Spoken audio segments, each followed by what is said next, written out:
ನಿನ್ನ ನೋಡಕ್ಕೆ ಬಂದಿದ್ದು. ಅಯ್ಯೋ, ಕವಿತೆ ಎಲ್ಲ ಬರ್ತಿದೆ. ಶಭಾಷ್ ಪ್ರಭಾಸ್. ಯಾಕೋ ಬಂದಿದ್ಯಾ ಇಲ್ಲಿಗೆ? ಅಂದವಾಗಿರೋ ಚಂದಮಾಮಗೋಸ್ಕರ. ಏನ್ ಮಾತಾಡ್ತಿದ್ಯಾ ನೀನು? ಮನಸ್ ಬಿಚ್ಚಿ ಮಾತಾಡ್ತಿದ್ದೀನಿ. ಹಲ್ಲು ಉತ್ತರಿಸ್ಬಿಡ್ತೀನಿ.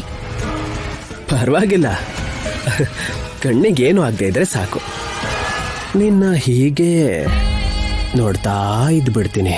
ಇದು ಯಾರ ಮನೆ ಅಂತ ಗೊತ್ತಲ್ವಾ? ತುಂಬಾ ಚೆನ್ನಾಗಿ ಗೊತ್ತು. ನಾನೀಗ ಹೊಡೆದು ಜೈಲಿಗೆ ಕಳಿಸಿರೋ ಆ ರಾಜರ ಮನೆ. ಅವ್ರು ನಿನ್ನ ನೋಡಿದ್ರೆ ಇಲ್ಲೇ ಸಾಯಿಸಿ ಹೂತಾಕ್ಬಿಡ್ತಾರೆ. ನನ್ಗಿಂತ ಮೊದಲು ನಿನ್ನ ನನ್ ಜೊತೆ ನೋಡಿದ್ರೆ ನನ್ಗಿಂತ ಮೊದಲು ನಿನ್ನ ಸಾಯಿಸ್ತಾರೆ. ಹಂಗ್ ನೋಡ್ಬೇಡ ಚಿನ್ನ. ಕೆಂಪಾಗ್ಬೇಕಾಗಿರೋದು ನಿನ್ ಕಣ್ಣಲ್ಲ, ನಿನ್ ಕೆನ್ನೆ. ರಾಜಾರಾಮು ಪಂಚಾಯಿತಿಗೆ ಹೋಗಿದ್ದಾರೆ, ನಿನ್ ಗಂಡ ಚಿಟ್ ಫಂಡ್ ಆಫೀಸಿಗೆ ಹೋಗಿದ್ದಾನೆ. ಉಳಿದಿರೋ ಕುಟುಂಬ ಸದಸ್ಯರೆಲ್ಲ ದೇವಸ್ಥಾನಕ್ಕೆ ಹೋಗಿದ್ದಾರೆ. ಅಯ್ಯೋ ನೋಡು, ನಿನ್ ಪಕ್ಕದಲ್ಲಿದ್ರೆ ನನ್ನ ಭಾಷೆನ ಬದಲಾಗಿ ಹೋಗ್ತಿದೆ. ಇನ್ನೊಂದ್ ಸ್ವಲ್ಪ ಹೊತ್ತು ನೀನ್ ಇಲ್ಲೇ ಇದ್ರೆ ನಿನ್ ಫ್ಯೂಚರೇ ಬದಲಾಗುತ್ತೆ. ಹೊಟ್ಟೋಗೋ ಇಲ್ಲಿಂದ. ನಾನು ಹೋಗೋದಕ್ ಬಂದಿದ್ದಲ್ಲ ಡಾರ್ಲಿಂಗ್, ನಿನ್ ಜೊತೆ ಸರಸ ಮಾತನ್ನ ಹುಷಾರಾಗಾಡು. ಹುಷಾರಾಗಿರ್ಬೇಕಾಗಿದ್ದು ನೀನು, ನಾನಲ್ಲ. ಅವತ್ತು ನಾನು ಹೇಳಿದ್ನ ಮಾಡಿದಿದ್ರೆ ಐಸ್ ಕ್ರೀಮ್ ಜೊತೆನೆ ಮುಗ್ದು ಹೋಗ್ತಿತ್ತು. ಇವಾಗ ನೋಡಿದ್ಯಾ, ಒಬ್ನೇ ಮನೆಗೆ ಬರ್ಬೇಕಾಗಿ ಬಂದಿದೆ. ಹೊರಟೋಗೋ ಇಲ್ಲಿಂದ. ನೀನ್ ಬಂದಿದ್ಯಾ ಅನ್ನೋದು ನಮ್ಮ ಮನೆಯವ್ರಿಗೆ ಗೊತ್ತಾದ್ರೆ ಸುಮ್ನೆ ಇರಲ್ಲ.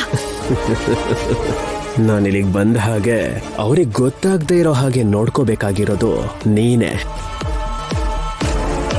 ಒಂದ್ ವೇಳೆ ನಾನು ಸಿಕ್ಕಾಕೊಂಡೆ ಅನ್ಕೋ, ಏನಕ್ಕೆ ಬಂದೆ ಅಂತ ಕೇಳ್ತಾರೆ. ಆಗ ನಿಜ ಹೇಳಬೇಕಲ್ವಾ? ಅದಕ್ಕಿಂತ ಮೊದಲು ನನ್ನ ಹತ್ರ ಇರೋ ವಿಡಿಯೋ ಶೌರ್ಯನ್ ಕೈಗೆ ಹೊರಟೋಗುತ್ತೆ.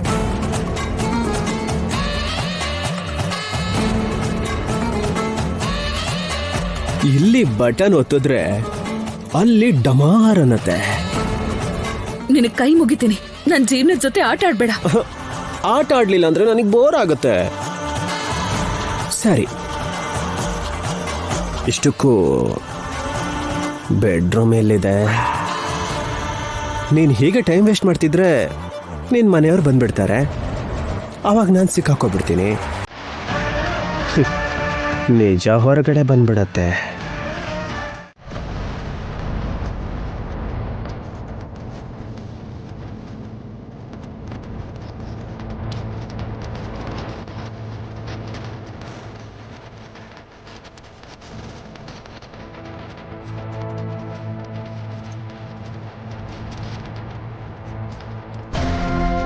ಲೇ ಸೀನು, ಆಫೀಸ್ ಒಳಗಡೆ ಕೂತ್ಕೊಳ್ಳೋದು ಬಿಟ್ಟು ಇಲ್ಲಿ ನಿಂತ್ಕೊಂಡು ಏನೋ ಯೋಚನೆ ಮಾಡ್ತಿದ್ಯಾ? ಓ, ನಿಮ್ಮ ಅಮ್ಮ ಮಾಡಿದ ಮಾತು ಬಗ್ಗೆ ಯೋಚನೆ ಮಾಡ್ತಿದ್ಯಾ? ಅದನ್ನೆಲ್ಲ ತಲೆಯಲ್ಲಿ ಇಟ್ಕೊಬಾರ್ದು ಕಣೋ. ನಾನು ನೋಡೋದನ್ನೆಲ್ಲ ತಲೆಯಲ್ಲಿ ಇಟ್ಕೊಳ್ಳದೆ ಇಲ್ಲಿ ನೋಡು, ಎಷ್ಟು ಬಲವಾಗಿ ಗಟ್ಟಿಯಾಗಿದ್ದೀನಿ, ಹ್ಯಾಪಿಯಾಗಿದ್ದೀನಿ. ನೀನು ಸಣ್ಣಗೆ ಉದ್ದಗೆ ಬೆಳ್ಳಗೆ ತೆಳ್ಳಗೆ ಚೆನ್ನಾಗಿದ್ದೀಯ ಅಂತ ನಾನು ಅನ್ಕೋತಾ ಇದ್ದೀನಿ. ಇದೇ ಥರ ಯೋಚನೆ ಮಾಡ್ತಿದ್ರೆ ಇನ್ನೂ ಸಣ್ಣ ಆಗಿಬಿಡ್ತೆ ಕಣೋ.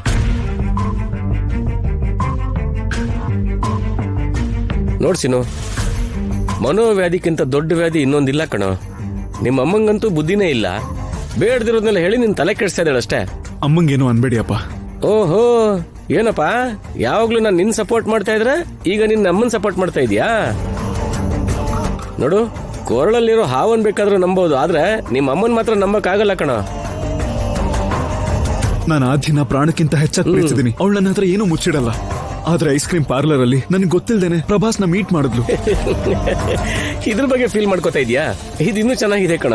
ಪ್ರಪಂಚದಲ್ಲಿರೋ ಯಾವ ಐಸ್ ಕ್ರೀಮ್ ಶಾಪ್ಗೂ ಹೋಗ್ಬಾರ್ದಾ? ಆದ್ಯ ಐಸ್ ಕ್ರೀಮ್ ತಿನ್ಬೇಕಂತ ಹೋಗಿರ್ತಾಳೆ, ಅದೇ ಟೈಮಿಗೆ ಅವನಲ್ಲಿ ಬಂದಿರ್ತಾನೆ. ಅದನ್ನ ಇಂಗ್ಲಿಷ್ ಅಲ್ಲಿ ಏನು ಹೇಳ್ತಾರಲ್ಲ, ಅದು ಕೋಇನ್ಸಿಡೆನ್ಸು. ಅದ್ರ ಬಗ್ಗೆ ಯಾಕೆ ಇಷ್ಟೊಂದು ಯೋಚನೆ ಮಾಡ್ತಿದ್ದೆ ನೀನು? ಇಲ್ಲ ಅಪ್ಪ, ನನ್ ಮುಂದೆನೆ ಅವನು ಆದ್ಯಂಗ್ ಫೋನ್ ಮಾಡಿ ಕರ್ದ. ಅವಳು ಕೂಡ ಬಂದ್ಲು. ಹೌದಾ? ಅವರಿಬ್ಬರನ್ನು ನನ್ಗಲ್ಲಿ ನೋಡಕ್ ಆಗ್ಲಿಲ್ಲ. ಲೇ, ಅವನ್ದೆಂತ ಬುದ್ಧಿ ಅಂತ ನಿಂಗೆ ಚೆನ್ನಾಗಿ ಗೊತ್ತಲ್ವಾ? ಚೆನ್ನಾಗಿರೋರನ್ನ ಕಂಡ್ರೆ ಅವನಿಗೆ ಕಣ್ಣು ಉರಿ ಕಣೋ. ಅವನು ಒಂಥರ ನಿಮ್ಮ ಅಮ್ಮನ ಜಾತಿ ಅವನೇ. ಅವು ನಿನ್ನ ಹತ್ರಕ್ಕೆ ಬಂದು ನಿಂಗೆ ಗೊತ್ತಿಲ್ಲದಿರುವಾಗ ಆದ್ಯಕ್ಕೆ ಫೋನ್ ಮಾಡಿದ್ದೀನಿ ಅಂತಂದ್ರೆ ಖಂಡಿತವಾಗ್ಲೂ ಅವ್ನು ಯಾವುದೋ ಕೆಟ್ಟ ಕೆಲಸದಲ್ಲಿದ್ದಾನೆ ಅಂತಾನೆ ಅರ್ಥ. ನಿನ್ನ ಹತ್ರ ಏನು ಹೇಳ್ದೇನೆ ನಿನ್ನನ್ನು ಸಡನ್ ಆಗಿ ಕರ್ಸ್ಬಿಟ್ಟು ನಿನ್ನ ನೋಡ್ದೇನೆ ಅಲ್ಲಿಂದ ಓಡ್ ಹೋಗಿ ಏನೋ ಮಾಡಿದೇನೆ ಅಂತಂದ್ರೆ ಅಲ್ಲೇನೋ ತಪ್ಪು ನಡೀತಾ ಇದೆ ಅಂತ ನೀನು ಅನ್ಕೋಬಾರ್ದು. ಯಾಕಂತಂದ್ರೆ ಅವನಿನ್ನ ಕರ್ಸ್ಬಿಟ್ಟು ಫೋನ್ ಮಾಡಿ ಈ ತರ ನಡೆಯುತ್ತೆ ಅಂತ ಹೇಳೋದಕ್ಕೆ ಅವನೇನೋ ಕಾಲಜ್ಞಾನಿ ಅನ್ಕೊಂಡಿದ್ಯಾನೋ ನೀನು? ಖಂಡಿತವಾಗ್ಲೂ ಅವನಿಗೇನೋ ಕೆಟ್ಟ ಕಾಲ ಬಂದಿದೆ ಕಣೋ, ಅದಕ್ಕೆ ನೀನು ಈ ತರ ಆಡಿಸ್ತಾ ಇರೋದು ಅವನು. ಮಗನೇ, ಇವತ್ತಿನ ದಿನದಲ್ಲಿ ಕಣ್ಣಲ್ಲಿ ನೋಡಿರೋದು ಕಿವಿಯಲ್ಲಿ ಕೇಳಿರೋದು ಯಾವುದು ನಂಬಲೇಬಾರ್ದು. ಯಾರು ಏನೇ ಅಂದ್ರೂ ಕೂಡ ಅದನ್ನ ನಾವು ನಂಬಕ್ ಹೋಗ್ಲೇಬಾರ್ದು.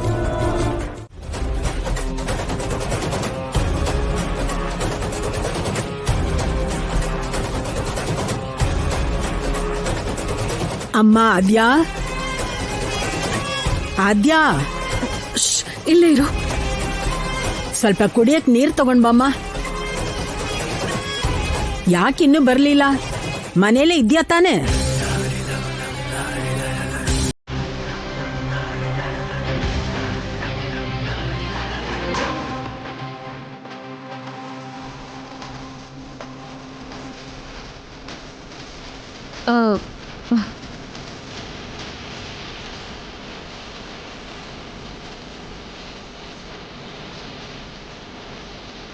ದೊಡ್ಡಮ್ಮ, ದರ್ಶನ ಚೆನ್ನಾಗಿ ನಡೀತಾ? ಚೆನ್ನಾಗಾಯ್ತಮ್ಮ.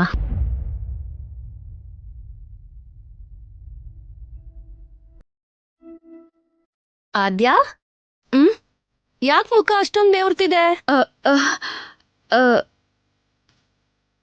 ಮನುಷ್ಯ ಅಂದ್ಮೇಲೆ ಬೆವರು ಬರಲ್ವಾ? ನೀನ್ ಮೈಬಗ್ಸಿ ಕೆಲಸ ಮಾಡಿದ್ರೆ ಗೊತ್ತಾಗಿರೋದು. ಆದ್ಯಾ, ಯಾಕಮ್ಮ ಮೈಗೆ ಹುಷಾರಿಲ್ವಾ?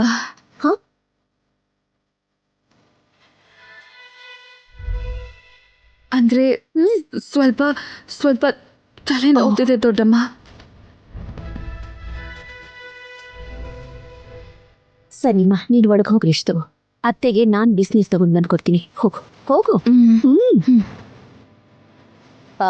ಅತ್ತೆ, ನೀವು ಕೂತ್ಕೊಡಿ, ನಾನು ಹೋಗಿ ಬಿಸ್ನೆಸ್ ತರ್ತೀನಿ. ನನಗೂ ಸ್ವಲ್ಪ. ಹಾ ಸರಿ.